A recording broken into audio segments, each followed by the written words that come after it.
This is what I like to call a documentary about my In the Shed series. And I'm doing it because I used YouTube a lot while I was researching items for the shed. And if people hadn't gone to the trouble of putting them on here, I wouldn't have seen them. So I thought I'd return the favour, like Ian McShane did in his 1992 Nescafe commercial. Why don't you join me on my boat tomorrow? I also absolutely love delusions of grandeur. And I'm aware that a lot of these videos have had fewer than 100 views. And yet still, I've already done a live show all about them. And now I'm making a documentary. Maybe next I'll do a full-length feature film titled The Making of In the Shed. 'Twas the 8th of April 2020 when I ventured into my garden shed looking for seeds because I'd left it too late to buy any because of the lockdown. And I thought this place is amazing. It smells of beeswax and rot. It looks amazing as well. And so I just got my phone out and I took a few shots of what I could see around me. And then I went and sat in the garden and I had a little play on GarageBand, trying to come up with a tune that was poignant. And I had in my mind Horn by Nick Drake off the Pink Moon album. And also the theme tune from the 70s TV show Bagpuss. In that show, the fat furry catpuss and his pals would investigate a different unloved item in each episode. I have a lot of that sort of thing because I have a cabinet of curiosity, or Wunderkammer. These were very popular in the 17th century and they were the forerunner to museums. They were usually collections of artefacts from the travels of aristocrats. In my case, it's just a load of old tat that I picked up at Chaz's and car boot sales. I am aware that my Kunst cabinet is a little bit odd, so if we can keep this part our little secret as we enter the nerve centre of Audenshaw Towers. This is the room where I like to keep all the cloaks. I can't think of a good name for it, but it is merely the vestibule to the toilet of mystery. Let's go in and have a look. Here we are. And you can already see some items that have been in the shed, like the clock, the figurine, a toilet tissue, the bear, Thorpe Park Rangers pencil case. Whoa there, kids! The stein, the tile, the book going up. That weird baby thing there. Now that is something that didn't get in the shed. Not because it's too odd, but just because it's too big. It's too big to do the cutaways. The windmill, telescope, a weasel on a bike. I bought that from eBay. Cost about 40 quid a long time ago. We couldn't really afford it at the time. But what an investment. The Esters.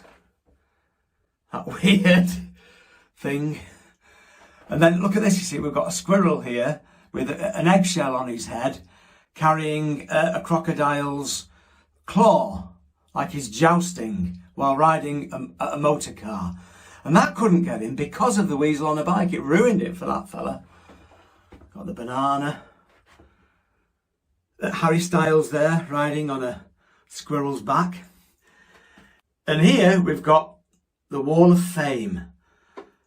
And all these people below are still alive, thankfully. That's the Snake of Death. And above them, these have sadly passed over.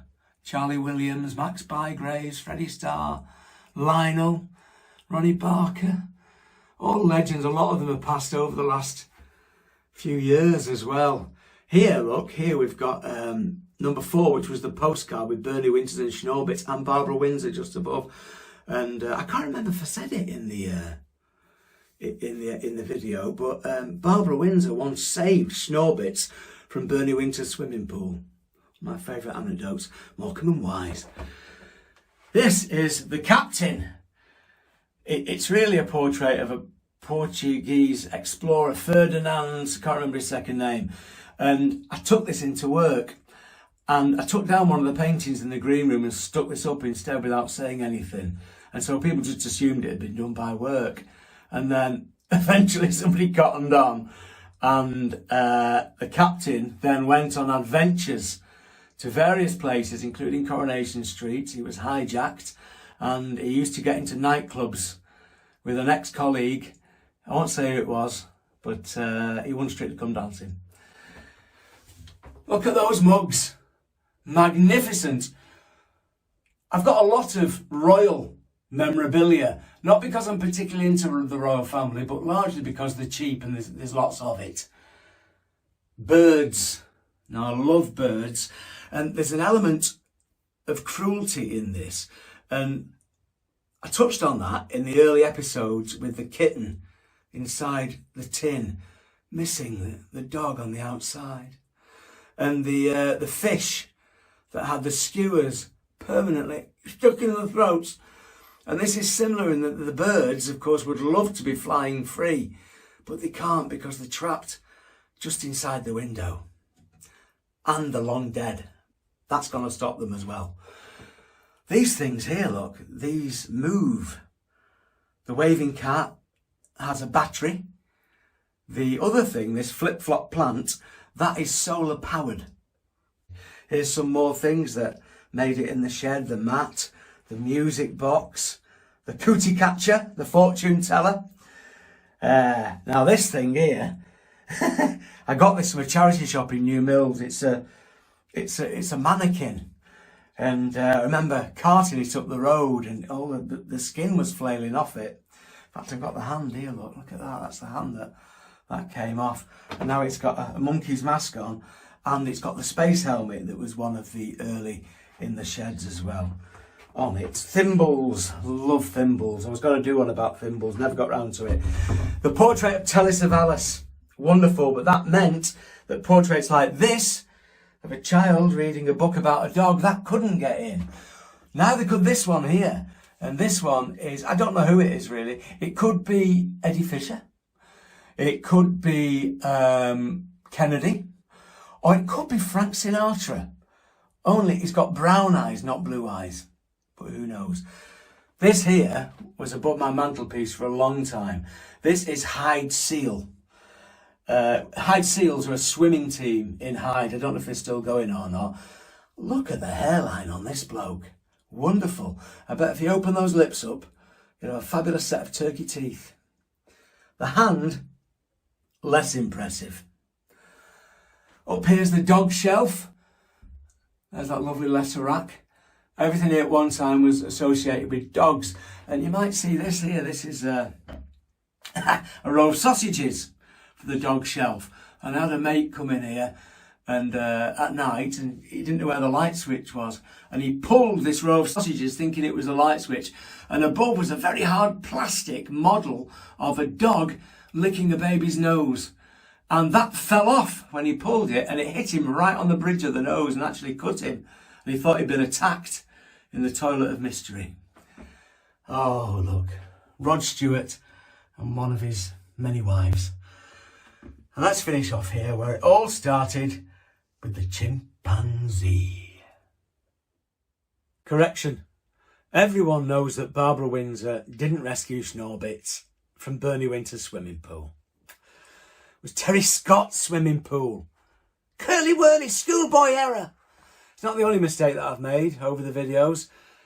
Episode 8, The Clock, I said this. Alan Bennett, a mountain lion, Einstein, Benjamin Franklin, the Lynx, John Pertwee, Julie Cooper, Marlon Brando and Princess Stephanie of Monaco. And it wasn't Benjamin Franklin, it was George Washington. I cannot tell a lie. There was less time to research the items in episodes 1 to 46 because they were released daily on Twitter. Now, this also dictated the duration of the videos at 140 seconds max, which script-wise turned out to be a single A4 sheet of paper printed with Calibri font size 18. I gather as much information as I can about each item, starting with the shape and the material, dimensions, always in imperial, because the character Maurice Griffith is disdainful of metric. I got his name from a neighbour of my mum and dad and my old form tutor, an ex-engineer, who I can't remember ever not wearing a jacket and tie. So, episode 99, red fish in choppy waters, printed on soft white plastic. The waves reminded me of a famous painting, but I didn't know what, so I googled wave painting and I got the artist. How do I pronounce that? Hokusai. Like that. What sort of fish is it? I looked at a poster of fish of Southeast Asia. Nothing there. Japan fish. It's a koi carp, which Hokusai also painted. Brilliant. I then used this to make sure that the descriptive words are in the right order. It's a real thing, this, the royal order of adjectives. If you put them in the wrong order, it just doesn't sound right. Here we have a red print of a bemused looking fish in choppy waves. After looking up synonyms for these words, I'll use a bit of alliteration to end up with this. A crimson copy of a confused koi in capricious comas. I thought that these fortune teller miracle fish worked off heat, but when I googled it, someone had done all the research for me. So thank you, ThoughtCo. I'm then thinking about famous people who have sweaty palms, or infamously don't have sweaty palms. And then when I search synonyms for hand, I strike gold. The writing process is actually the most time-consuming aspect of an episode. And once that's done, and I've got at least 10 days of stubble growth, I gather up the essentials and I head to the set. Well, I've been asked, where's the set for the shed? And it is just the shed in my garden. It's a real shed down the bottom of my garden. And let's go and have a look at it. It's a beautiful day today, gorgeous, sunny, the birds are tweeting, and that soundscape is a big part of the shed for me. We have a lot of birds in the garden, blue tits, cold tits, song thrush. You also hear now an alarm, you get that sort of thing a lot going off. Strimmers, there's always somebody strimming, and that's the sort of thing you have to put up with.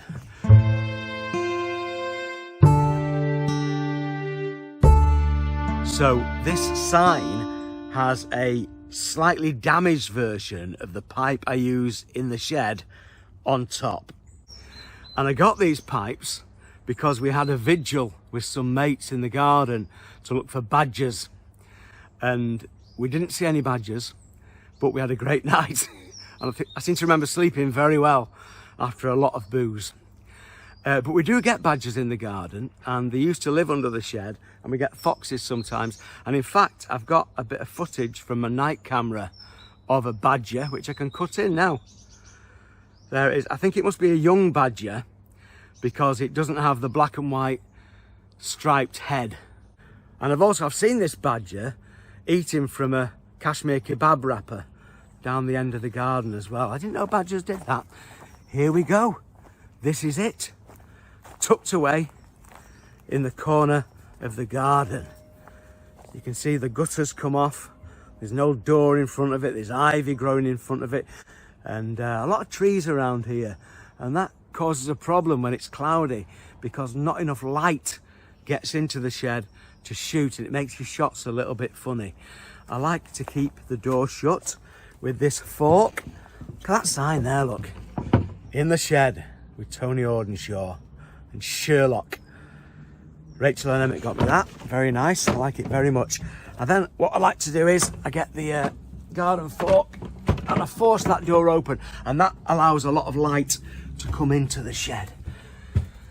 Here in front is a sight you'll never see, which is the rack of shelves full of bits and pieces, bits of old seed trays and very dangerous chemicals, very, very dangerous.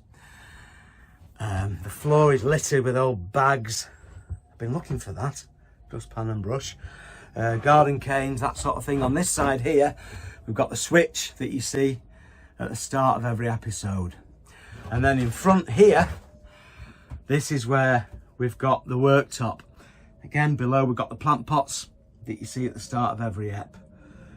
On the worktop, 2 more plant pots that I use to get my cutaway shots.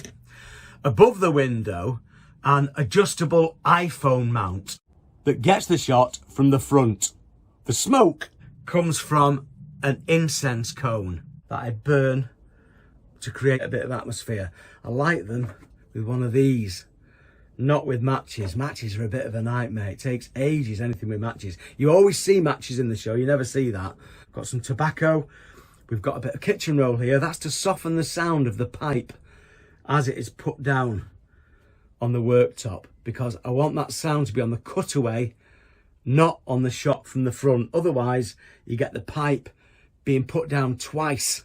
And I've also got scripts here, and I print them on blue paper rather than white because they don't reflect as much in my glasses, which I need to read them. I print the text that I have to read in bold, so it differentiates from the lighter font I use for the cutaways. And then we've got to zoom in. Now this shelf shot can be quite difficult to do because you have to zoom in over 17 seconds. And if it's dark in here, the item has a tendency to go in and out of focus. No problem with this dusty bin though. Sharp right into the eyes and nose. So, this is the shed. Once the shoot's done, it's time to edit, and I do that on iMovie on the phone. It's a fantastic app. I use an old edit. There we are. Download videos. I don't need those videos. I've already got the start titles and the end titles on there. So what I need to do is import the shot from the front. I've saved them in favourites so I know which one it is. And that goes in. And then the shelf shot. And that goes in as well. And what we're going to do is, that is the My Shed theme tune. And I'm going to layer that over the shelf shot. And I'm going to get rid of the previous one that was there. I am now going to silence this. Take that right down so that doesn't bleed onto it. We're going to look for the time when he stops looking. There it is. Split the clip. Split. And then delete that part of it. And then we'll move that so it just fits there. Then we'll go to the end of the video. It's called The Clippers at the moment, number 80. And we'll edit that so that becomes the Miracle Fish. And that is number 99. 99, there we go. Aceptar. I do that because sometimes I'm trying to learn Spanish. And then we go back to the start and we wait for the biting point of the... That's quite good. I smell something fishy in the shed with this fortune teller. Now, I'm looking here at the time when he looks down at the fortune teller fish. There it is. So what I need to do now is import as a cutaway. There we are. And that's all of the cutaway, all of that. So we need to get back to the point. There goes the pipe. If we cut in there, split, delete, and then we'll move that along. We get... Fortune teller. There it goes. Now you can hear at the moment the pipe is silent. This fortune teller.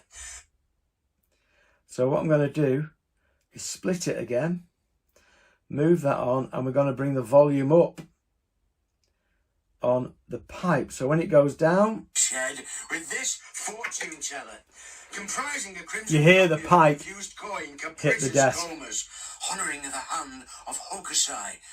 And then you just continue through the video, cutting the cutaways, putting them in place. And then at the end of it, you go to publish. Done. And then save video. And that is then saving. And that's it. I didn't know about the cutaway option until around episode 36. Prior to that, I was detaching the audio, splitting the clip, and then shoehorning the cutaway in. What a relief it was.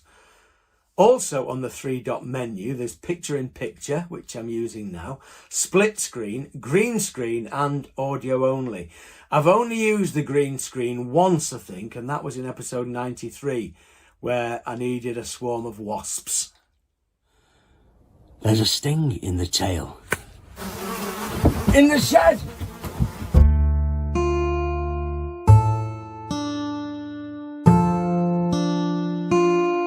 So once I've swiped the file from my phone onto my laptop, I upload it onto the YouTube channel. I'm not that big into asking for likes and subscribes and all that. I find it a bit queasy. But a couple of big advantages of having over 100 subscribers, thank you, that's many of you, is that I can have a channel name in the shed, and also that I can use custom thumbnails for each video. And how I get these is by looking at the video and screenshotting an image of something which sort of shows what the object is without really showing what it is. And then in the Photos app on my phone, I use the Vivid Warmth filter, which gives it a lovely, warm, early 1970s feel. And I've already mentioned Bagpuss as being a programme where objects were dissected. Also of that time, two other lovely, gentle programmes were Going for a Song and Out of Town, which featured Jack Hargreaves, who was also a big inspiration on the character, largely because of the way he'd smoke a pipe and put the pipe down at the start of an episode before he talked about an object. I manually subtitle the videos because they have a lot of puns in them, and the automatic system misses out on a lot of the absolutely hilarious wordplay. I give each video a couple of hashtags which roughly describe the content, and I was quite surprised that video 33 seemed to have roughly 4 times the number of views than many of its pals.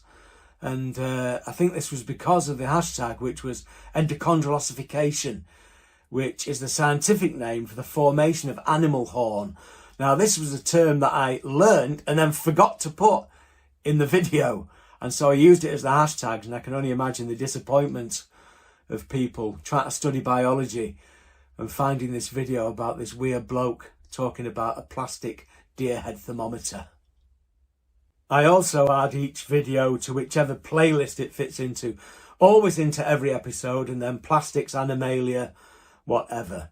And part of the reason that I managed to keep the series going so long was that I would split up the subject matter and also the material. So if you'd have a wooden one episode, it wouldn't be wooden next. Animal, it wouldn't be an animal next time. Also, if there was a particularly dark one, I'd always try and follow that by broad humour.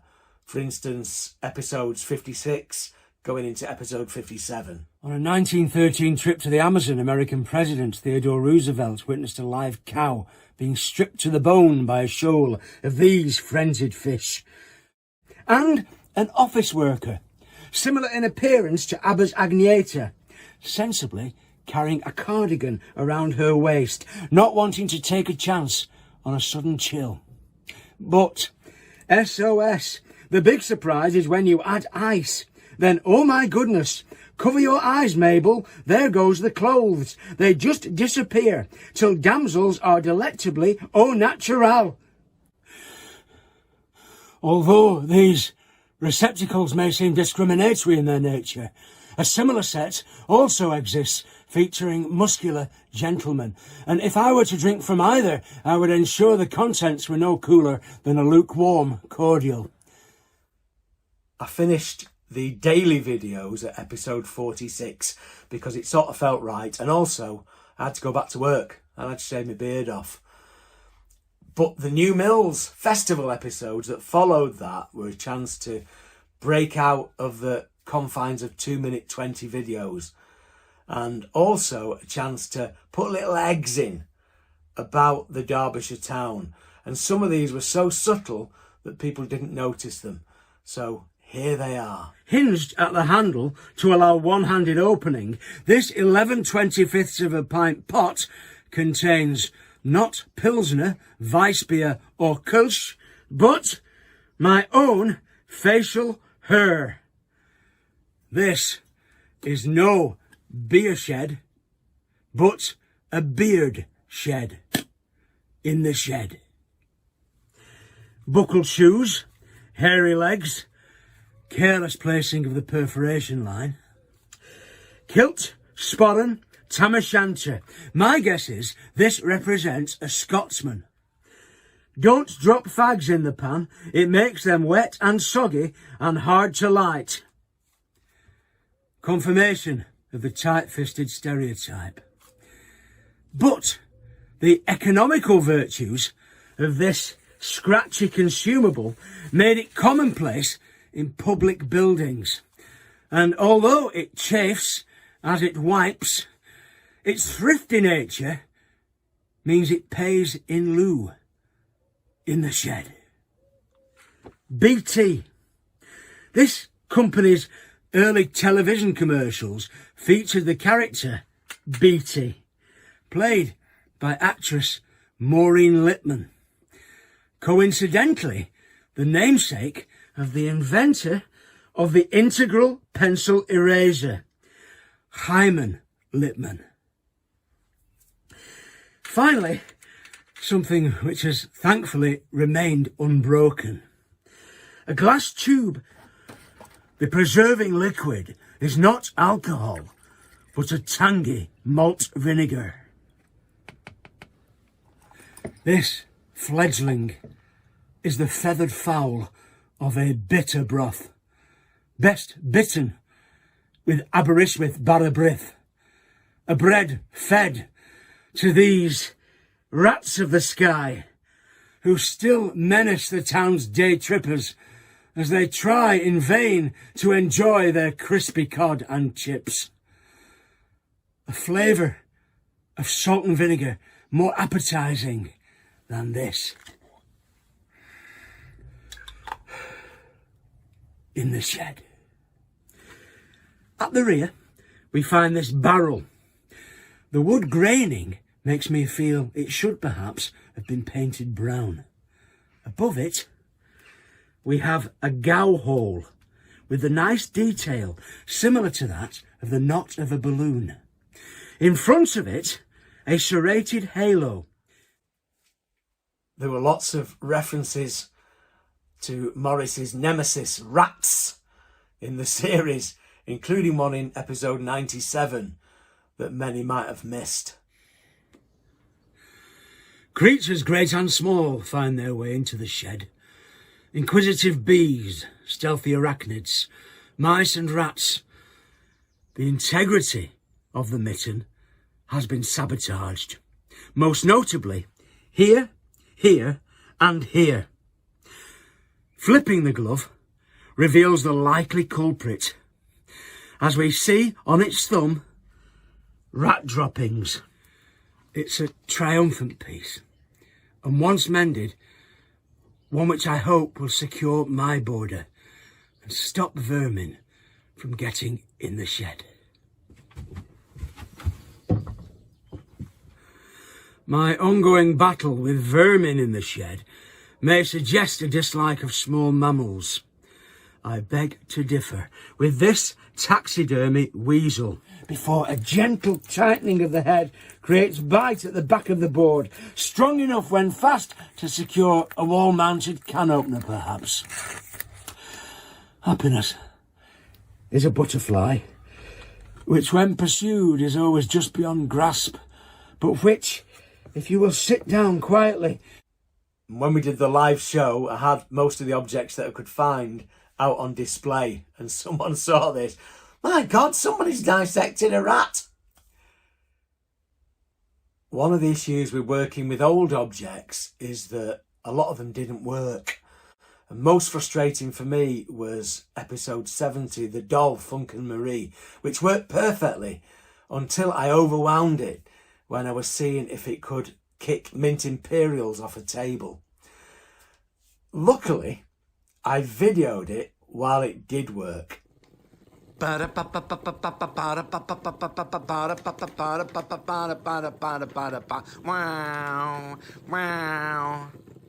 Rather than saying that items were broken, I'd try and give them a bit of mystique by saying, at one time. The lower lip, at one time, housed a black, non-functional microphone for the wearer to simulate communication with Space Command. At one time, subsequent presses of this button would have facilitated an animatronic movement not only of the eyes, but also of the mouth, with a simultaneous spoken message. For example, I don't mean to criticise everything you do, but it's so easy. Belted to the back of the beast of burden, a big basket containing up to 24 cigarettes. The immature introduction to proper smoking. At one time, a forward push on the buckaroo's ears would activate a spring-loaded piston, which would push a single smoking stick out of the ass. The tail simultaneously lifting to replicate what some see as a dirty habit. When I was at primary school, I went to David Williamson's birthday party, and his dad had one of those donkeys on the mantelpiece. And he sat there in this armchair and he ate tripe and chain smoked throughout the entire party. I'd never seen anything like it. None of my family smokes. I don't smoke. And so that pipe that I have to smoke in every episode, sometimes it's a real challenge, especially when I get it wrong and I've got to keep smoking at the start of it, and I get quite lightheaded and you get quite a lot of this. Oh, God. I'm probably going to make 100 the final episode, but who knows? The Beatles have just released a new song after finishing over 50 years ago. And if World War III does kick off, then I do have quite a lot of artifacts that could find their way in the bunker. Thanks very much for watching. If you've got any questions or anything, leave them in the comments and I'll answer long after you've lost interest in them.